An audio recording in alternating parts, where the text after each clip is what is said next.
খুলনা বিভাগের বিভাগীয় পর্যায়ে কর্মকর্তাদের সাথে মতবিনিময়কালে প্রধান অতিথি হিসেবে প্রাথমিক ও গণশিক্ষা মন্ত্রণালয়ের উপদেষ্টা অধ্যাপক বিধান রঞ্জন রায় পোদ্দার জানান, অন্যান্য সময় ১ জানুয়ারি বই উৎসব হলেও এই বছর ১ জানুয়ারি হবে না। তবে প্রাথমিকের বইগুলো জানুয়ারির ভিতরেই দিয়ে দেওয়া হবে।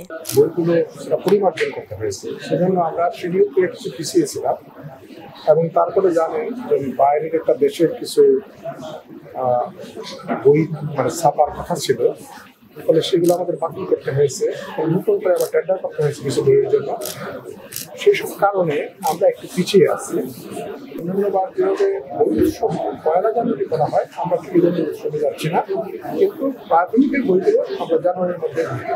প্রাথমিক বিদ্যালয়গুলো আগামী ৫ বছরের মধ্যে মিলের আওতায় আনা হবে। পাশাপাশি শতভাগ উপবৃত্তি, শিক্ষা প্রতিষ্ঠানের ছাত্রদের উপস্থিতি বৃদ্ধি সহ শিক্ষকদের আর্থিক ও সামাজিক মর্যাদার উন্নতি ঘটানো দরকার বলেও তিনি মনে করেন। আগামী ৫ বছরের মধ্যে সবগুলো স্কুলে পর্যায়ক্রমে মিড ডে মিল চালু করা, এটার অংশ হিসেবে আমাদের প্রথম ফেজে শুরু হবে ১৫০টা উপজেলার সব স্কুলে।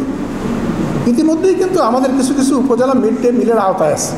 আমাদের উপবৃত্তি যেটা দেওয়া হয়, জানেন, সেটা শতভাগ ছাত্রদের উপবৃত্তি দেওয়া হয় এবং এটা একটা হিউজ ব্যয় গভর্নমেন্টের, এবং দুনিয়ার খুব কম দেশই আছে এইভাবে উপবৃত্তি দেয়।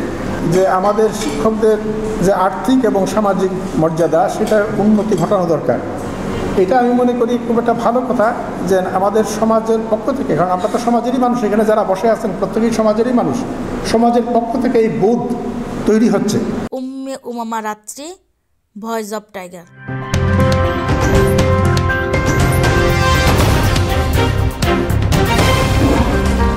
Voice of Tiger.